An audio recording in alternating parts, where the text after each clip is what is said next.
Josh. Welcome to Weird Sauce. Thank you for making time for us from your location, and may we know where that is. Sure, I'm in Pittsburgh, Pennsylvania. Thanks for having me on. And could you kindly give us a little 360 view of who you are? And then I will explain how I found you on that fame environment that's now called XX Twitter.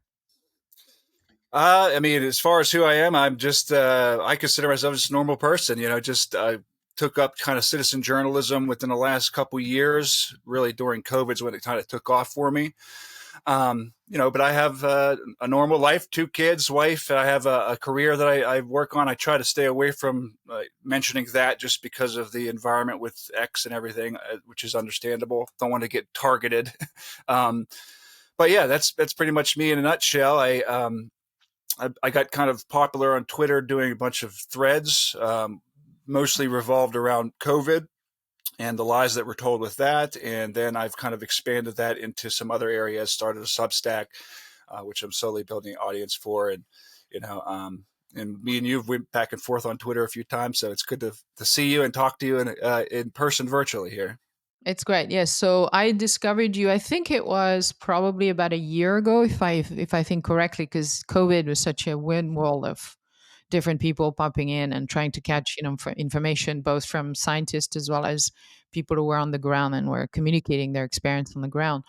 But I think it came around because you were doing very informative long form threads on X Twitter, and that actually it wasn't just either a pawn or a retweet, which is what we see a lot of. So it was actually trying to take a subject and then go dive deeper in it, and it felt to me that it was a attempt at actually understanding the subject or presenting evidence of the subject without necessarily a tonality of ideology or to force something down the throat of other people. And we all know now after COVID that throwing people into rabbit holes by force may not work well over time. So having said that, so I'm very curious about, because I know it must take a huge amount of effort. You must read through a lot of stuff. You must then decide, how do you go about deciding what subject you're interested in, and what do you do about it from then? Well, with COVID, it was really, during when COVID first started, as you recall, you couldn't really post too much on Twitter because of the censorship that was going on with that. So I was compiling information because, as you know as well, we kept on getting all these conflicting, all this conflicting information during the COVID pandemic, so-called pandemic, and I kept on looking into what they're saying and the claims they're making, and I'd always uncover lies and misinformation on their end. So I started saving all that research, and just kind of putting it to the side, kind of with an intention to potentially share this with the world if I ever could see myself getting on X and not being censored over it. So I didn't really try until Musk kind of took over and made a promise that there wasn't going to be as much censorship on that platform. So as far as researching, I'd like to make sure that I give the sources. So I go right to the studies, and all that stuff, and look into the history of whatever particular topic. And on my X page, you can kind of see that I go down the line of all the lies that were told. So you have the lockdowns, which is the initial lie. You have the vaccines, that's where they said they were safe and effective, and then just the masks as well, which was kind of the one that kind of set everything off, and people were really interested in that particular topic because everybody was told they had to wear masks to save lives and all that stuff. So it's really just a matter of compiling the information in a place, and then putting everything together in a coherent, logical manner, and providing the sources, which is, I like how you characterize it with I wasn't trying to have a tonality of ideology. I'm basically trying to uh, debunk the lies and put the information into people's hands so that they can then use it. And that's what's kind of happened, which that's the thing I love about the most, is that, you make these threads, you have all the sources in it, and I see people tagging me in these whenever they're getting into arguments on X with people about particular topics, and then just showing them this particular thread that basically debunks whatever they're trying to say, and they usually just disappear because they don't want to deal with the source material and all that. But I just love that I'm kind of putting this into people's hands as like an information weapon that they can then push back on the narrative that's being told to them. Exactly, and I think that that's a very interesting approach. And I think weaponizing knowledge is something which we've been the victim of rather than the benefactor of. So I think it's quite interesting that what we're seeing now is almost the rise of this citizen journalism, or that is not an activist journalism per se. To my mind anyway, it's activism in the sense that go and actually do your own homework, and hey, here is me having done some of that for you. Now read it. There's no way around it. Just read it, engage with it. So in that way, it's an activism, but it's not an activism because it's coming from an entity that's been paid to promote certain things or to do native ad or whatever. So my curiosity is then, how do you consume, as a consumer of news, how do you consume information right now between other journalist citizen, and how do you find that, how do you split the competency in that lot, because we don't have a KPI for that, and from what you see in the mainstream media. It's really just taking a broad net approach to basically all the information that I, encounter on a particular topic. So Substacks I've found is a very good place to find valid information with sourcing, which I like to go there. But I go right, like I said, I go right to the studies. If say I'm talking about the COVID vaccines or something. But then I also will go to the liberal media, the so-called conservative media, and just try and get the biggest, broadest kind of paintbrush as I can to understand where the lies are coming from, where the misinformation is, where the half truths are. So then I can find the information that counters that and present it in a coherent manner for everybody. So I don't really have a particular approach. I really go based on intuition on a topic. So if something piques my interest, I'll go down the rabbit hole and I'll just like hyper focus on that, and then get that out to the world and work on it the best I can. And then um, I'll move on to the next one. Something will pique my interest, and I'll say, oh, wait a second, this doesn't seem correct based on what I'm seeing. So then I'll look deeper and deeper into it. And really the key for me when it comes to citizen journalism is documenting and saving the research that you're doing. Because a lot of people will just read and read and read. And then, our memories aren't the best. So you lose a lot of that information. So I'm making sure that I'm saving links, highlighting particular blurbs and things like that, putting it in my notes so that I can reference that in the future whenever I'm going to do a thread or write an article or something like that. So it's a organization when it comes to compiling the research, I think, is the key for any person who wants to consider herself a citizen journalist. And you yourself, as a citizen of the United States prior to COVID, how were you viewing or consuming information from either the mainstream or wherever you were getting your information from? And would you characterize a difference between before and after COVID for you in terms of what you learned during that crisis? COVID really. Uh, First, I should go back to like where my skepticism of mainstream media and everything kind of started, and that would be I'm 42, so 9/11 was kind of when things started for me. Whenever I noticed that, wait, we're being told our eyes are lying to us. We're seeing something that's happening on television. They're telling us something that's the exact opposite of what our intuition is telling us and what our eyes are telling us. So that really planted the seed of like extreme skepticism with the histrionics of everything that's on TV and within newspapers and just the overall media in general. Um, but COVID really kind of put that into hyperdrive. I mean, that it still blows my mind just thinking back over the last 4 or 5 years. Also, I should say Trump's election too kind of set some things off. I was thinking about this the other day, trying to think about a point where I was like, man, I got to do something about getting information out there. And this doesn't necessarily relate to COVID, but I don't know if you remember when Kavanaugh was being putting into the Supreme Court. And I was watching those hearings and everything, and I know the history of the Supreme Court and how they always try to smear, people like at the last minute. And of course, at the last minute, they came up with this Blasey Ford thing where she said he raped him. She, couldn't remember things. And I was like, well, this is like the most blatant thing I've ever seen. But the thing I was seeing around me within my group a lot of people in the United States, they want to consider themselves liberals for whatever reason.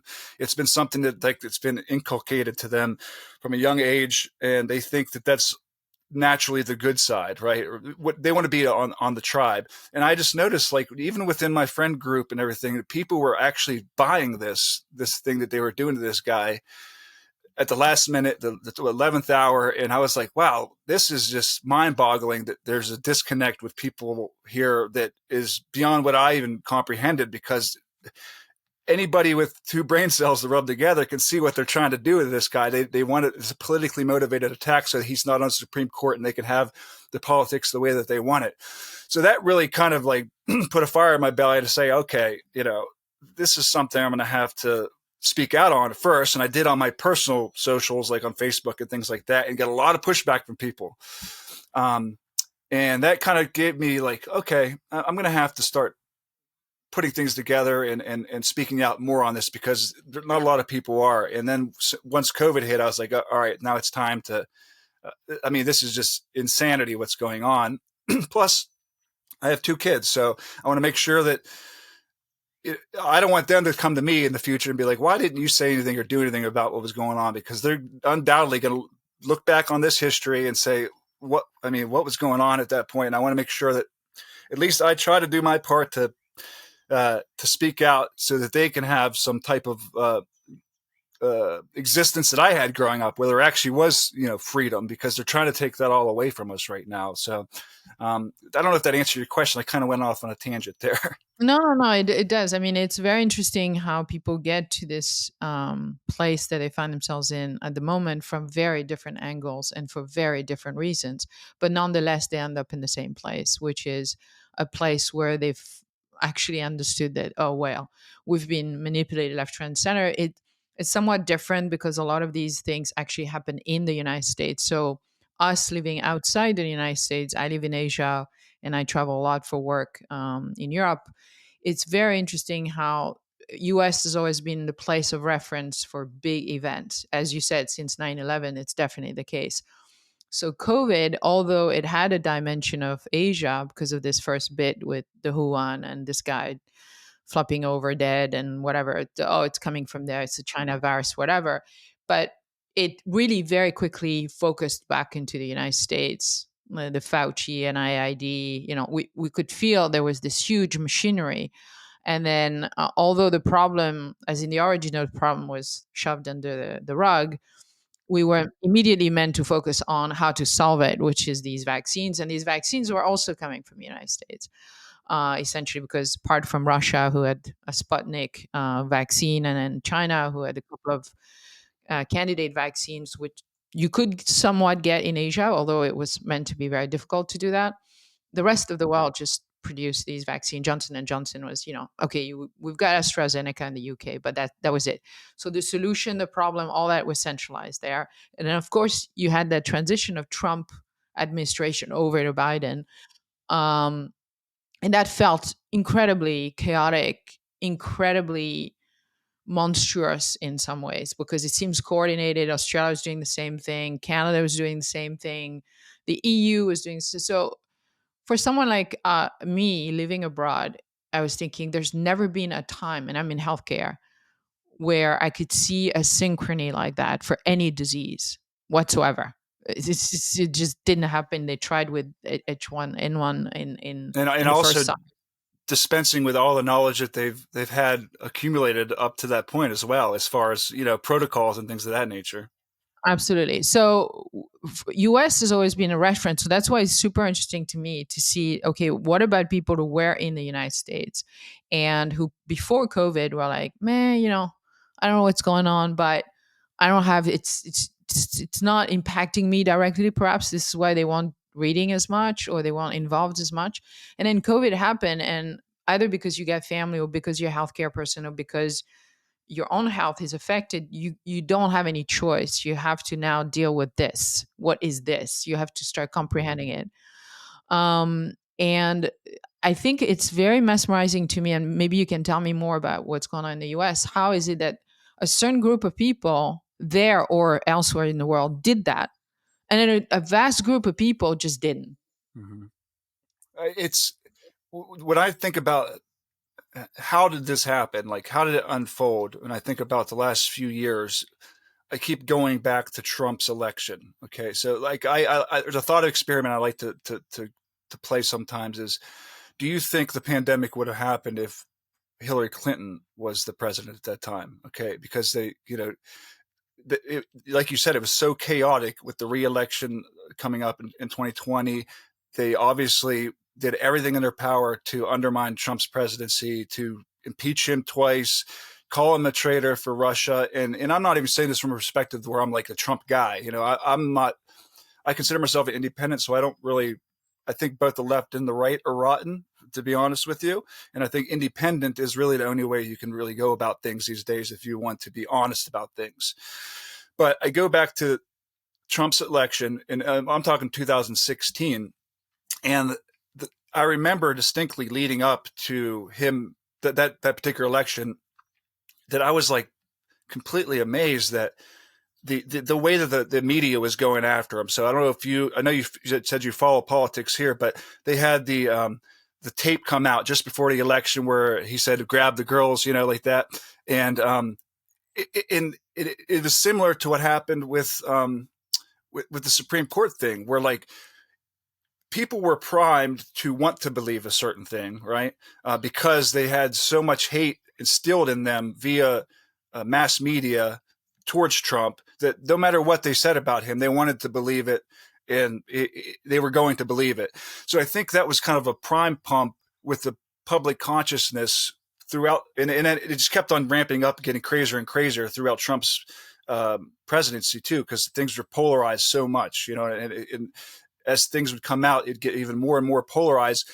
So personally, I don't think the pandemic could have unfolded the way that it did if Trump wasn't president, because of the way the public's mind was primed to accept basically anything that was told to them, based upon the hatred that so many people have towards him and his presidency. So, and the politics of that is something I think we miss a lot as well, as that was going on at the time. Uh, People were, they call it Trump derangement syndrome for a reason. Like, no matter what the guy would say or do, or the evidence that the economy was doing well, and like there's things actually changing for the better, record high black employment, things like that. Those types of things were completely like ignored, undermined, and just denied. And I think that it was a psychological operation in a sense that they knew that there was a certain segment of society, 50% of them basically, that were going to go along with it. And I think, and I can't say this for sure, but I think there was a subconscious thing with people that they knew that this was going to undermine his reelection as well, this pandemic, because of the rolling out of the mail-in ballots and all those things and the way that it was being presented. So I think there was a lot of psychological manipulation going on because of the way that the military and the psyops work and the media works in congruence with that. That they knew that they had the opportunity to roll something out like this, that it would be bought hook, line, and sinker by a certain segment of they don't need everybody to buy it. They just need a majority that will go along with it. And they had all the healthcare workers. They have all the people who consider themselves, lefties. And as we saw, unbelievably, it rolled out on a coordinated worldwide basis. And that politics abroad actually play into that too, because people hated Trump, in France. They hated Trump all over the world, just because of the way that the media had been feeding them information, that they believed a lot of the lies that were being told. And I'm not saying he's a good guy or anything like that, or commenting on his policies. I'm just trying to take an objective viewpoint of what was going on from a mass public mind perspective. You know what I mean? Does that make sense? Yeah, it does. I mean, the one thing that has been well recapped for me is I follow this podcast, the No Agenda show, which I did follow before COVID, but I always find it funny as a deconstruction of whatever's going on in the United States. And I think their catchphrase is "Orange Man, very bad." And I Mm-hmm. think that simple catchphrase is such a meme that captures essentially not just the U.S. but a lot of, as you said, the Western world. who seem to have gone along with this, It's orange man like the very bad. NPC meme, right? Orange man Yeah, bad, yeah. orange man bad. We must get rid of him, and at any cost, essentially. Um, And we're seeing that language with this new election too, right? Correct. Blue, no matter who. I think Bill Maher just said, I would rather elect a corpse than elect Trump. You know what I Yeah. mean? So they're still mind controlled with this. Yeah. And the thing that is quite interesting, because I came from this from I'm like you, I loathe every politician. The moment somebody says I want to be a politician, I think this should some their head should be examined, because there is a self-selecting bias in there that you just really wonder. I think it should be something that people get nominated to do for a while, like, a technical task, and if it's done well, you get to do it a little bit longer, and if it's not, you're sacked immediately, and that's it, because you're working essentially for other people. So we should do it exactly this way. Nobody should say, "Oh, this is my quote career." But this aside, the thing that I found really remarkable is I came from essentially the same sort of milieu of saying, in healthcare, you're a very obedient person. I have many degrees. I have an academic career. I was a research career. So I was right in there with, okay, I follow order. Of course, you don't question vaccines. You don't question many, many things in your life if you want to progress. And then, even though I am a political person, I tend to think, oh, Trump's a joke. I didn't like Clinton for sure, but I thought Trump is a joke. He's just like a game show host guy. Like, how can he run a country? But it was from this perspective. And then the force with which they try to convince you was so massive. And that was the same it started for me with COVID. Like, well, the moment someone in healthcare hears there's no such thing as natural immunity, I mean, it's game over. You don't need to listen to anything else. Or if you're saying we're going to vaccinate pregnant women, boom, that's what you've been told all your career, your medical career, that they can't eat sushi, but they're going to get genetic therapeutics. Okay, so that's right there. It's a thought arresting thing, and somehow it wasn't thought arresting anything for a lot of people.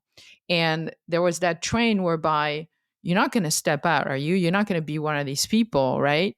That steps. And there was this huge pressure. Certainly in my environment, there's a professional, huge pressure to speak out.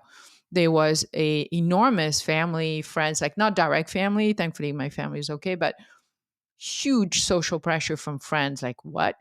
Are you going to be one of these people? And you didn't quite understand what did it meant, one of these people, because I'm not American. I Well, never liked they politics. automatically tie it to like or right wing. You know what I mean? Like if Right. you were against it, somehow that's Yes. right wing. You know? Or if you exercise, now it's become right wing. Or if you're a fit person, as Yeah. Joe Rogan said, that's a Yeah. right. So that's when a lot of insanity should have actually rang into people's mind, that this is a cult, this is an indoctrination, it is not thinking, because critical thinking would arrest. And I've had many people on my podcast, Jay Bashari being one of these amazing people, who've just stuck with that, which is Mhm. that whatever reality they knew, and that whatever was presented to them, there was a chasm, and all they said is there is a chasm, it's not normal, and I'm not going along with it. That's all. And that was enough to unleash wrath of global proportion, essentially, Mhm. depending if you were prominent enough. So my question is, therefore, this asymmetry of power between those people who realize, okay, so something is wrong, even when you were very powerful. What does it say about the citizen who, in each of these country, the Western country that we call democracy, what do you think it says about what really kind of power we have at this moment? Well, that's a good question. I think that in one sense, you could be demoralized and say we don't have any power. However, if we didn't have power, they wouldn't try so hard to censor us, right? So there's obviously some power there. It's just a matter of the power coalescing, and there's some type of unity going on that needs to happen, I believe, for for the change to follow. But it's very easy to say, hey, I'm just a drop in the pond. I don't really have a voice. No one's going to listen to me.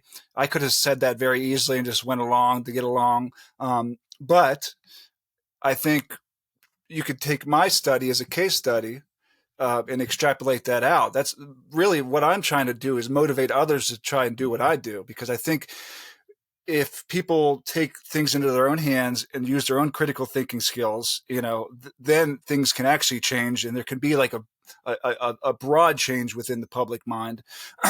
It's been an uphill battle. I've been shocked by the response that I've gotten from the threads and some of the articles that I've written and some of the opportunities that's come from that.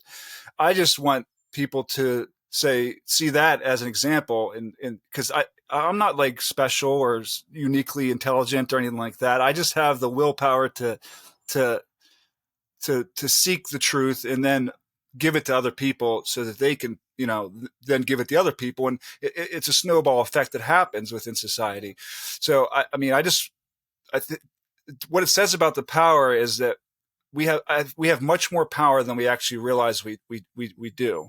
And there's a tactic of demoralization that they're trying to do, but through the censorship regime and all these things, it seems like the whole world is stacked up against sane people at this point. You know what I mean? No matter what you say that is just common sense, there's going to be people on the other end of the spectrums that are just going to try and deny that, or ridicule you, or shame you into silence or something like that.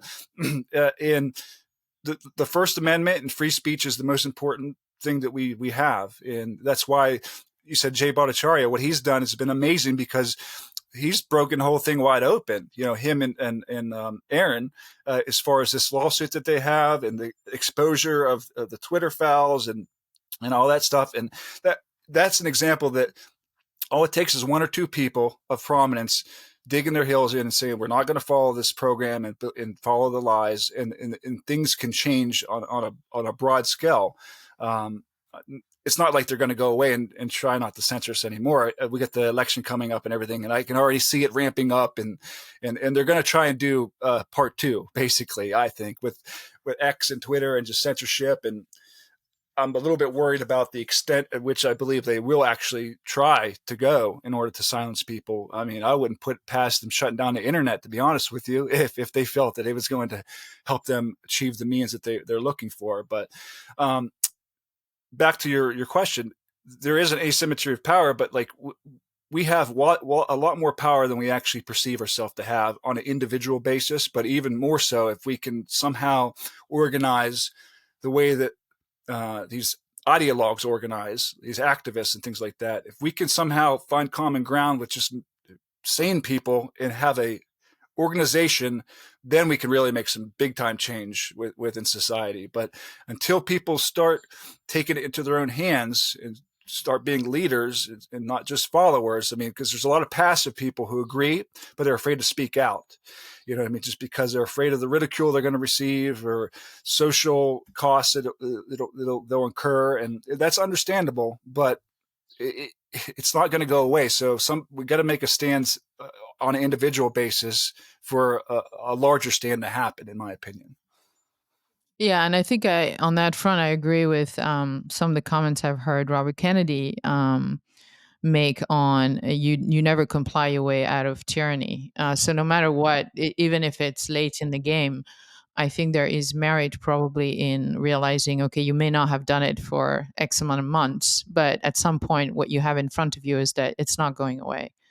What's going on in Brazil right now is very concerning, and I think the interconnectedness of the crimes should be should be a baseline for the interconnectedness of the resistance. And it seems to me that there's been very little of that, very little transnational cooperation. So the same way that I've reached out to you, but I'm not American, and you're not French, and you don't live in Asia, whatever.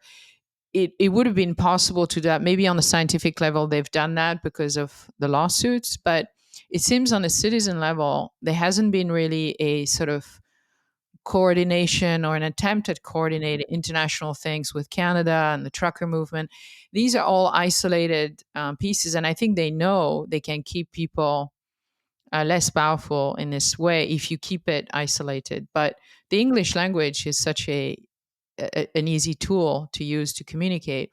And now with technology, I think we can get over the language barrier with translation and stuff. But it doesn't seem to be a central bone that wants to architect Hmm. this. So everybody's doing what they can in their own bit, and there's very little bridge that are being built across. What do you think about that? I think it's a double-edged sword because I'm all for decentralization of power, but whenever you're going against this this behemoth that we're going against. I mean, you mentioned the transnational nature of this these people that are against basically freedom, and they're you could say they're globalists, internationalists, whatever you want to say. And it's not like this is a new phenomenon. Excuse me. It's been going on, since like the 1920s. This globalist movement where people within governments, sovereign governments, have no allegiance to those particular governments. Their allegiance is to internationalism and the development of a centralized world power. Call it world government, call it whatever you want, new world order. It's the same idea, and that's not going away. And we saw the the power that they can actually impose on a worldwide basis, which is just mind-boggling when you think about it.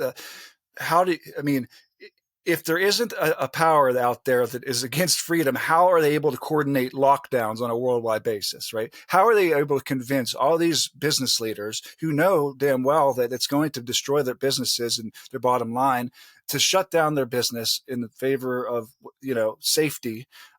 There has to be a core group that is able to pull these things off on a worldwide basis. I mean, people just don't think about it like thinking back then because of the fear that was involved, and we kind of we were lost in the fog of war, right, at that point. But now, looking back, it's completely apparent that there was an organizing body for this entire thing. And then when you look at the Wuhan research and the things over the years with that, all these things coalesce together. But it's hard to um, to get the meta view of it. Not a lot of people don't have that perspective because either they're hyper focusing on certain issues or anything, but stepping back objectively and look at all these pieces that worked in unison together to achieve these things is kind of the way to go. And the double-edged sword is, like I said, I want decentralization, like us talking like this. We have our own little thing going on.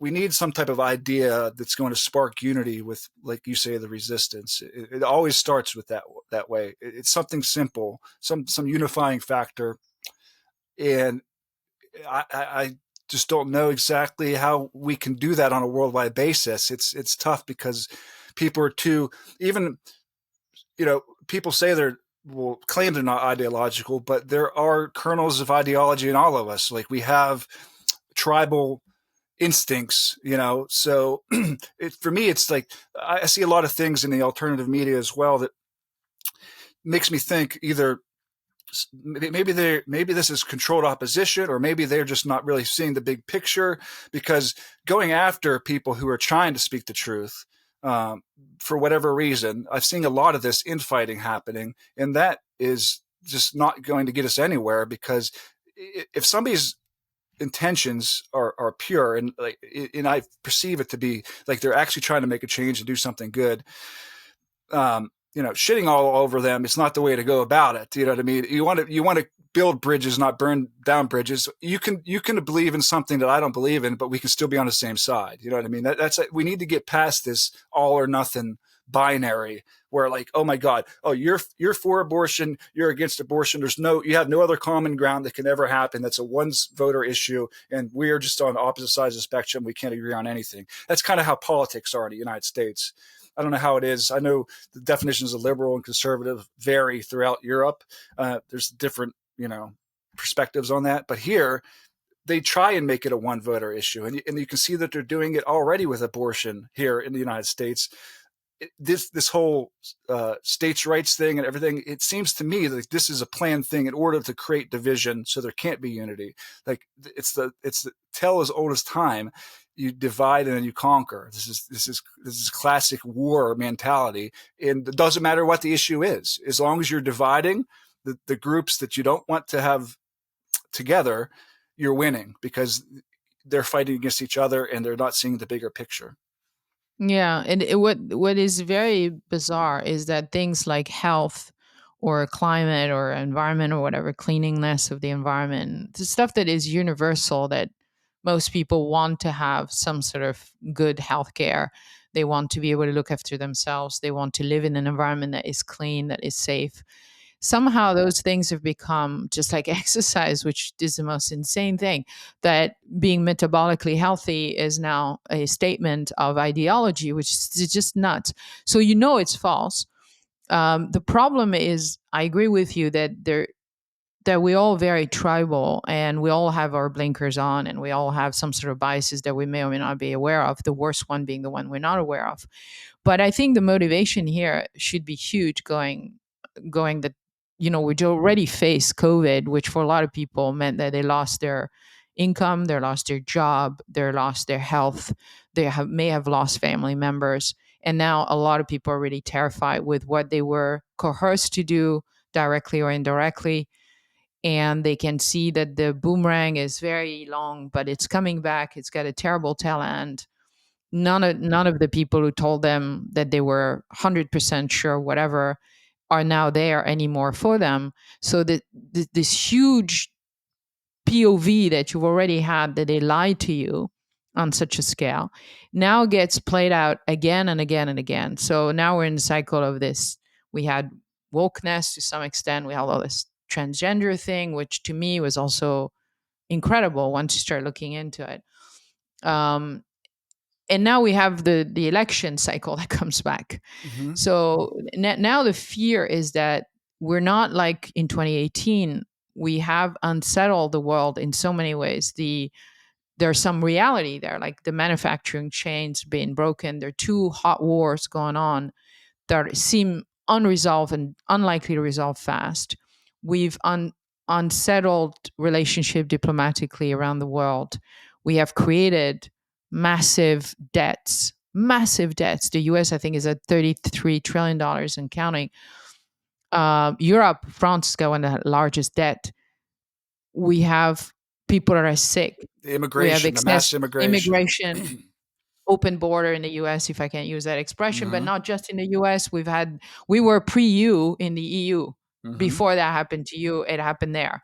So now what? Because now it's the same population. We don't have a spare population from another world that has been bruised, battled, that is not well. Um, Metabolically, that's also sick, even before COVID. And now they're being shaken for 4 years straight. And now we still have those enormous problems to deal with. So how do you see the coming months until November and possibly after that? Hmm.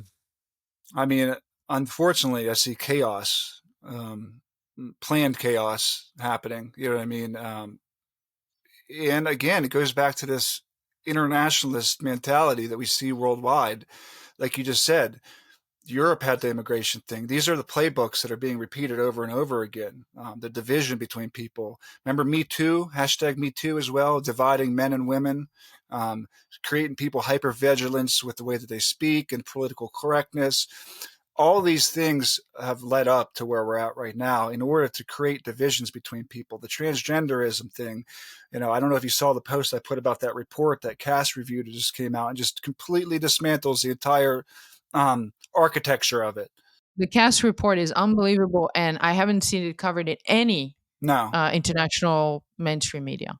yeah, they won't touch it, especially in the United States, because the United States, some of Europe is actually coming along on this issue and in following some of the evidence and stopping the puberty blockers and the way that they're treating children, and they have been, as just commodities and just something that they can use as a political tool ideologically, is just that one issue alone. If you care about children, should be what wakes everybody up. But no, it shows you the depth of mind control and ideological capture that's occurred, that people are willing to actually sacrifice their own children in order to feel like they're in the in group. And this isn't something that has is like a new phenomenon. This happened under Mao. It happened under Stalin, where they would rat out their own kids if they said that they weren't, for the revolution, and they would send them to the gulag or hang their children, and these people who were parents would still not see that what they've done, betrayed their own children, because they're so. It speaks to the power of ideology, which I think I always bring this up in my posts and stuff, is ideological capture. Ideology, it shuts off the ability to critically think and be objective, and we just need to overcome that somehow. But there's so many angles to this as far as ideological capture goes. You know what I mean? And like we said at the beginning of this conversation, you have the Trump derangement syndrome, the transgenderism, the mass immigration. All these things align politically, right? So the left, so-called liberals, they're a victim of their own either empathy and stupidity, right? Because there's a point where you can be empathetic and sympathetic until you're essentially undermining your own well-being, right? And that seems where we're at. It's like we're allowing people just, if we really care about terrorism and diseases and things of that nature, like that's all they're preaching, that they follow the science. How are you going to let people just flood into the country? You know what I mean? Especially military age men flood into the country. They're not getting their vaccinations, whether you believe that's a good thing or not. And they're just letting them in there. They're not paying taxes. They're causing all this harm within communities. Killing people, killing like the lower, what's her name, Lakin. It was a big story with the girl that got murdered by the guy who had been arrested several times. Yeah, the student nurse. Yeah. And this just repeats itself over and over again. So it's really, we're in a tough bind with this election coming up, because we've seen the extent that they'll go to stop Trump, right?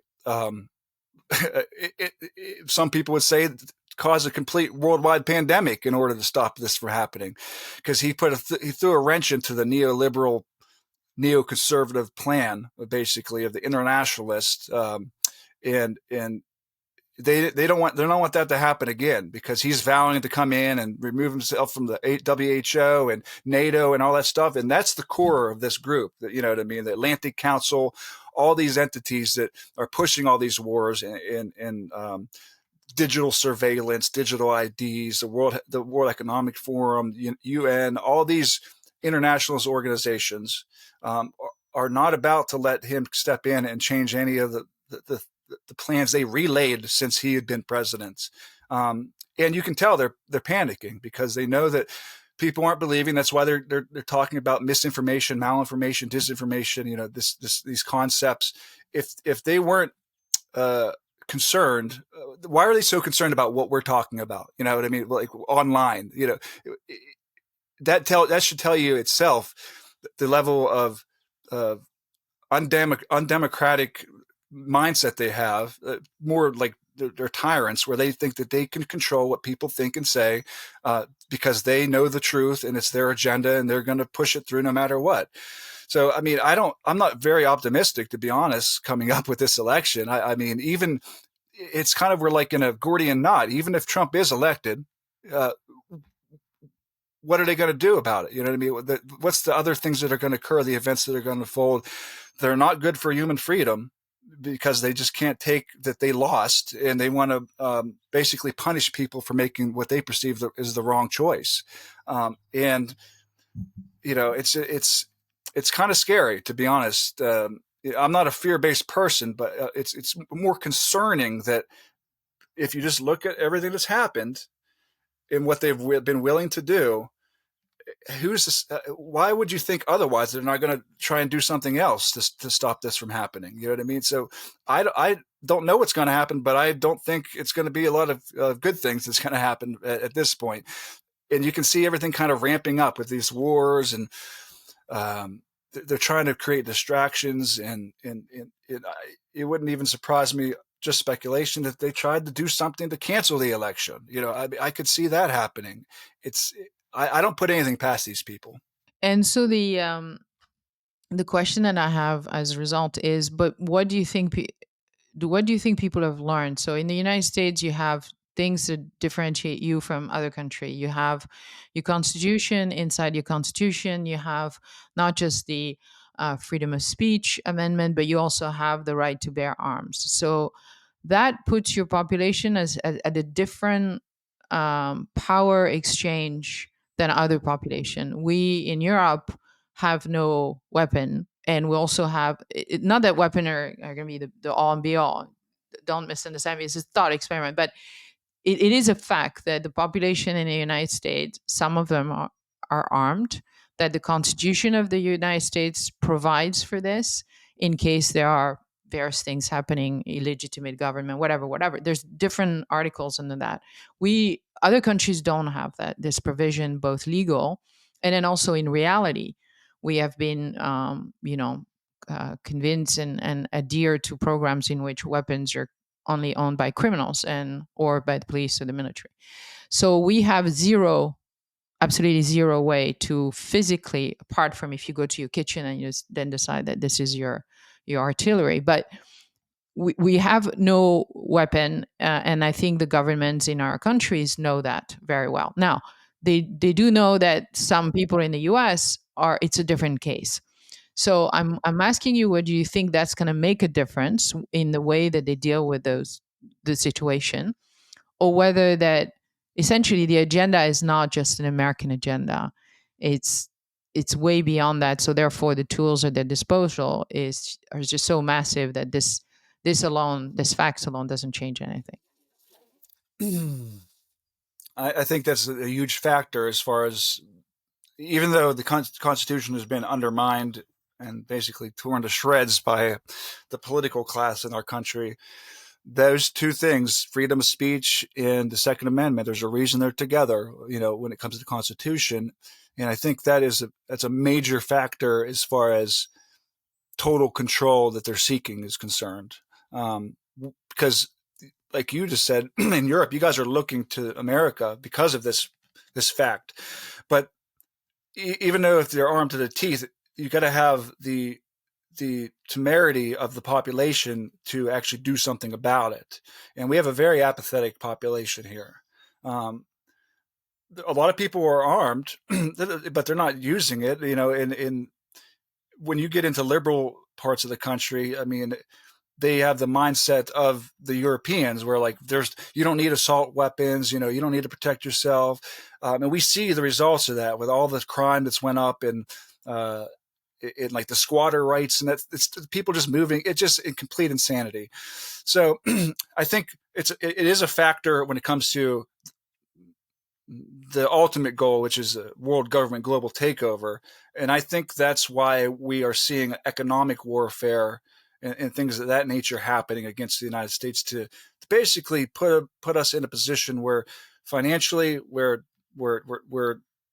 insolvent and destitute, and the guns and stuff aren't going to matter, because if the economy collapses, people are going to seek comfort through the government. And that's the problem we have here, is that mindset is that they're going to be big daddy government's going to save us no matter what. And that's complete opposite of my mind. I'm I'm not a big fan of governments in general. So I'm not looking toward a government. We only save ourselves. So the Second Amendment's a huge thing, but it's not the only thing, because there's other ways that the Constitution could be undermined, and we see it happening. It's just rights are being taken away left and right under people's noses, and it's all under the guise of safety and security. We had the FISA reauthorization just happened here in the United States. I mean, there was a brief glimmer of hope within the Senate and the House that it might not go through. But then Mike Johnson, obviously, he's a traitor who said, "Oh, I talked to somebody in the intelligence community, so I think that we need to continue doing this," which is warrant. They have I think if people really think about this, we have a separate legal system, right? Just like we do with the vaccine courts. So separate from our legal system, especially for terrorism and whatever the intelligence community wants to do, where they can go and they can just spy on whoever they want without having a warrant. A FISA warrant that's 99% approved. So that's not an argument to say that, they have to go to a judge to get approved. These are rubber stamped almost universally, as we saw with what happened with Trump and his uh, his initial election, where they got a FISA warrant, and then based upon their legal reasoning, if you get it on one person, whoever they talk to, they're automatically pulled into that dragnet. So it expands exponentially, and they can just listen and do whatever they want. And they're saving all the information. The NSA has gigantic data centers in Utah where they're saving everything that we do. This is going to be saved there, I'm sure. You know what I mean? Anything, any traffic that runs through the United States, they are actually saving it so that way they can go back. And we're already seeing the fruits of this type of stuff, where they're prosecuting people based upon metadata, and they're able to go back and see what they've done, or say, or find reasons to prosecute people. So, I mean, we're in a real tough position here from these like technocratic oligarchs, and like the national security state, I think, is one of the biggest threats to human freedom that's ever existed at this point right now, because the Five Eyes, it's not like it's just America. They're all together with this. You know, you have Mossad, you have the UK's, what is it, the GCHQ, you have, MI5, yeah. yeah, I Yeah. mean, they're all in the same, they all do others bidding. So CIA knows they can't do things on the soil of the United States. So they just go to Mossad or MI5 and say, hey, do this on our behalf. We'll do this on your behalf, on your citizenship, because that's how they get around it legally. So, I mean, it's a tough spot. I mean, I wish I wasn't as black pilled about this as I am, but I mean, I'm concerned of the extent that they'll do. And then you have all this chatter with nuclear war recently, this predictive type of programming, and these things that they're putting into public consciousness is extremely worrying as to the extent that they'll go to get what they, you know, they want. The WHO pandemic treaty. Then I just posted yesterday about this new global health security initiative. It's not new, but it's the new version is ramped up and basically just taking the place of the pandemic treaty that looks like it might not go through as they wanted to. So it puts the power into the United States hands from a global health security perspective to implement all these measures either way. So they got us they got us by our chin hairs all over the place here. It's tough how we're going to be able to overcome this, especially if they want to continue implementing this security, surveillance regime, and also this misinformation and censorship regime that they have as well. All we can do is continue speaking out and inspiring others to speak out, in my opinion, and hopefully we can reach like a mass that can't be ignored. And we really have to organize and get in the streets. I mean, that's really how things change when you show a show of force in that way. It's just that we have such a polarized country, and we have a security state that will do anything. Look at January 6th. Even if you do organize, they're going to try and undermine it and put agent provocateurs in cause violence. That way that they can come in and then they can shut it down. So, I mean, there's so many devious angles, even if we do have solutions that they can come in and counter with, that it's tough to really be optimistic about where this is all going. I mean, I think that we can do something about it, but there's been such a buildup over the last 30, 40 years that it's tough to overcome at this point when you factor in national security, economics of it all, the undermining of the constitutions, this health agenda. I mean, they just have all kinds of things going on right now that are all designed basically to take away freedoms and undermine democracy and instill total control over the populace.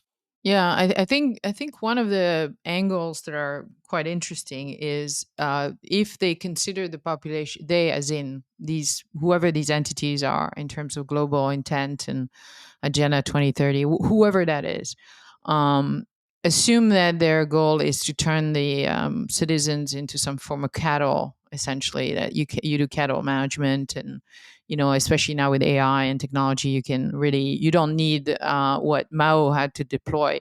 You essentially need a bunch of very good software, a bunch of algorithms facilitated by AI. You can review that. You don't even need human review to do it. So the point is, though, the cattle still needs to deliver its payload, which is, in their case, money, because we need to go to work. We need to pay tax. We need to give them money. Otherwise, without money, there's nothing that works.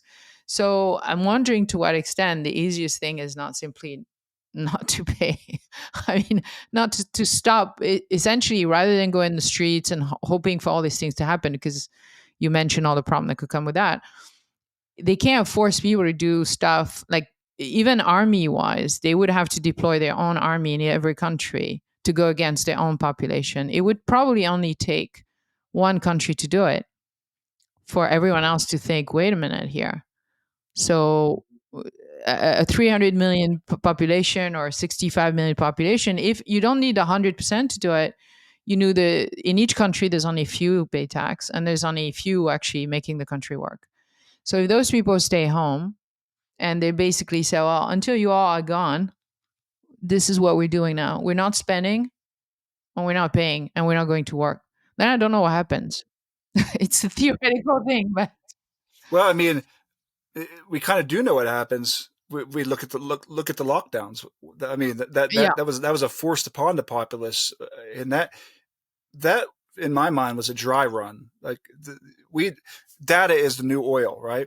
And they derived so much data from those lockdowns huge that amount. there's 4 years. And if you think that they're not using that data in a way to understand behavioralism on a mass scale, which they've been studying, forever, basically since at least since the Korean War has been really ramped up with MK Ultra and understanding weaponizing behavioralism.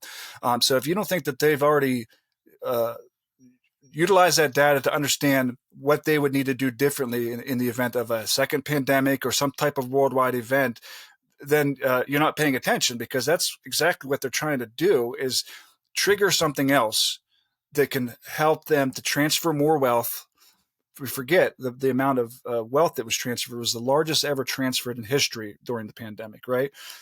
Amazon, all these tech companies, they are basically they're basically in a way new governments, countries unto themselves, with the power and the cash they have sitting aside, and just the algorithmic power that they've been able to employ as well.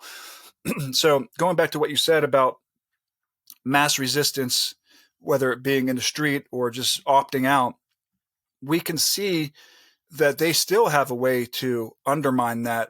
I mean, look what's going on in Japan right now. Gigantic protests. You don't see a peep of it here in the United States. There isn't. I haven't seen one Yep. report on television or anything about what's going on there, about these shots and what's happening, and the WHO pandemic treaty that they went out of. You had Japanese minister of health. I think maybe it wasn't a minister of health. Somebody within their health services completely calling out the vaccines and the deaths that were occurring in their populations. They're under a population. Um, uh, their population is decreasing exponentially. They're not even at replacement levels now, so they're like an existential position here as far as furthering their ancient culture, and they should be very worried about that. And you can see it happening on the streets.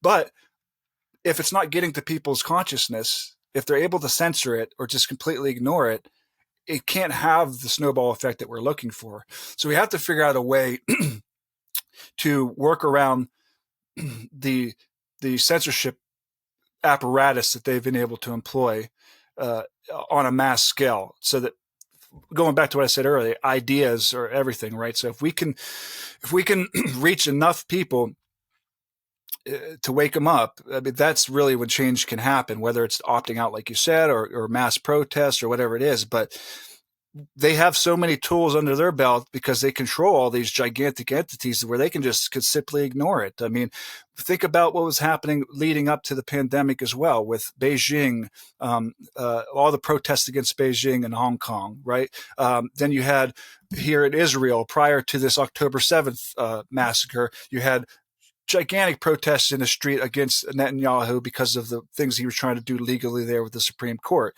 And what do you know? Every time these things happen, some type of event happens that then distracts the populace. It puts them in a situation of fear to where change can happen. I mean, this situation in Israel, once you understand the history of how Israel came to be and everything, and this is a scary situation as far as nuclear war potential is concerned. You know what I mean?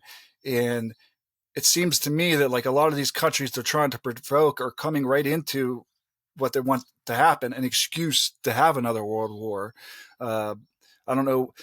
Russia will say that they needed to attack Ukraine because they were being encroached upon, but it played right into NATO's hands, gave them the excuse, right, for us to ship all of our money to Ukraine, all of our guns. It's just, and it happened right on the heels of Afghanistan. So we left Afghanistan, left billions of dollars of equipment, spent trillions of dollars that basically went to waste, trying to go against the Taliban. And what do? We just give up, let the Taliban take control, let them have our military equipment as well, which are all paid for now. We know all the money's gone. So they needed another way to launder money. Well, what do you know? Less than a year later, they got their new conflict in the Ukraine, where they're able to ship the same, just transferring that wealth and all the weapons and everything over to a new conflict. And this has been the cycle that happens over and over again. People don't think of it in long-term historical perspectives. I mean, that's how history teaches us. Look what happened. You can look to it. They say it doesn't repeat, but it rhymes. And we're seeing a lot of rhyming happening throughout history, right? So it's just a tough spot. I just worry about the potential for war, like on a wide scale. That it seems like they are trying to do, because war, they found, is the best way to reorganize societies the way that they want. I mean, post World War II is the evidence of that, of what happened, and how world order coalesced around the end of that war. And the people who ended up in power are the same people from that ideology that are doing the same things to us now. I mean, Hitler was financed by Wall Street. Mao was financed by Wall Street. These aren't like people just don't understand the history of this and the deception that's occurred throughout history. Hidden history behind the scenes. Hitler just doesn't come up with a war machine out of nowhere. It's got to be financed, right? There's got to be money coming in, pouring into the coffers in order for this to have a build up.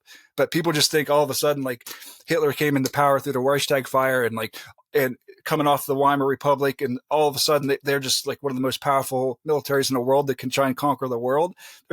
No, they were financed, and it was promoted by a group of Western banking elites, and in London as well, in order to create the conflict, which allowed them to basically reorder the world in their image and the way it is right now. And I think that's what we're seeing again with AI and technology and everything. They've seen that they know that now we have a chance to have our their techno utopia that they've dreamed about, going back to H.G. Wells, that the technology is there for them able to implement these type of things on a mass scale and gain control over the entire world. Yep. So, on that note, before we conclude, I would like to ask you the same question that I ask all my guests: is that what's your weird sauce for life and for the life you lead? And that can be anything from an actual sauce to a sort of recipe to get through tough things, tough time, and to not lose the sight of what you want to accomplish. Wow, that's a good one. A weird sauce.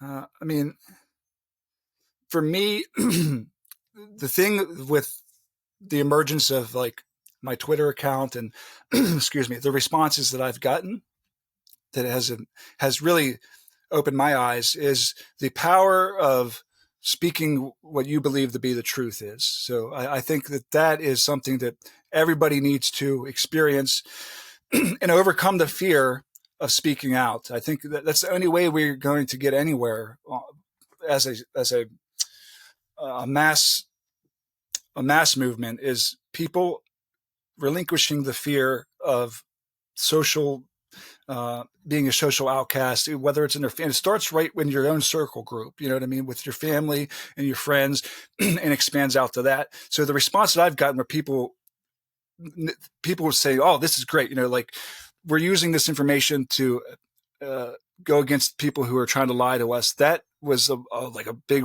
opening for me. We're like, wow, okay, we can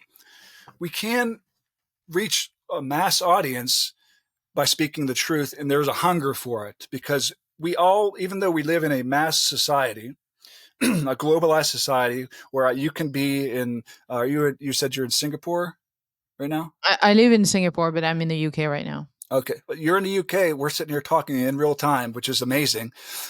But we are also highly isolated. There's like a paradox to that. We need to overcome our isolation within our own communities and speak to people. People in New York, they could live 20 years in an apartment and not ever talk to their neighbor. We got to use the technology we have in order to make connections, as opposed to just atomizing ourselves, and speaking within our own bubbles and reaching out across the aisle, people who might be ideologically different, and create bridges. So the weird sauce for me is speak the truth, and as you see it, and eliminate fear in your life. I think that's the biggest thing. The fear is the mind killer. Josh, thank you very much for the time that you gave us. And we wish you no fear and continuation, endurance into the pathway forward to share knowledge. Thank you very much for your time. Thanks for having me, Florence. If this conversation stopped you in your track, share it with your network. You never know whose life you might change for the better. Thank you for listening. Stay curious about our next guest, and stay curious about life.